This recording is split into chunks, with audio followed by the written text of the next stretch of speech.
পুলিশের পরিচয়ে প্রতারণা করে সাধারণ মানুষকে বিভ্রান্ত করার চেষ্টা করছে একটি সংঘবদ্ধ চক্র। তারা বিভিন্ন পুলিশ কর্মকর্তার নাম ও ছবি ব্যবহার করে সামাজিক মাধ্যম সহ বিভিন্ন মাধ্যমে প্রতারণা করছে বলে জানিয়েছে পুলিশ সদর দপ্তর।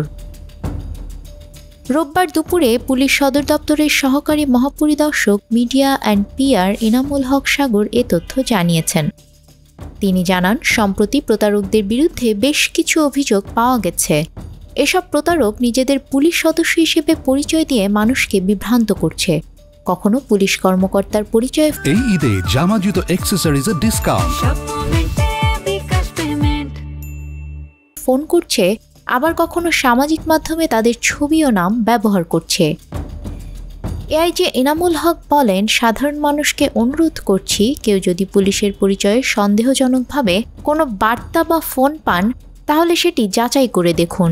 কোনোভাবেই যেন প্রতারকদের ফাঁদে পা না দেন। তিনি আরও জানান, প্রতারক চক্রের বিরুদ্ধে আইনগত ব্যবস্থা নেওয়া হচ্ছে।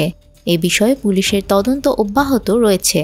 প্রতারণা প্রতিরোধে সচেতনতার সবচেয়ে বড় শক্তি বলেও মন্তব্য করেন তিনি।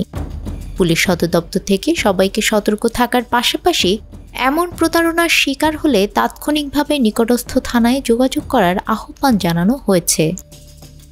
বাংলাদেশ পুলিশ জনগণের নিরাপত্তা ও সেবা নিশ্চিত করতে প্রতিশ্রুতিবদ্ধ বলেও উল্লেখ করা হয় বিজ্ঞপ্তিতে। নিউজ ডেস্ক, আমাদের সময়।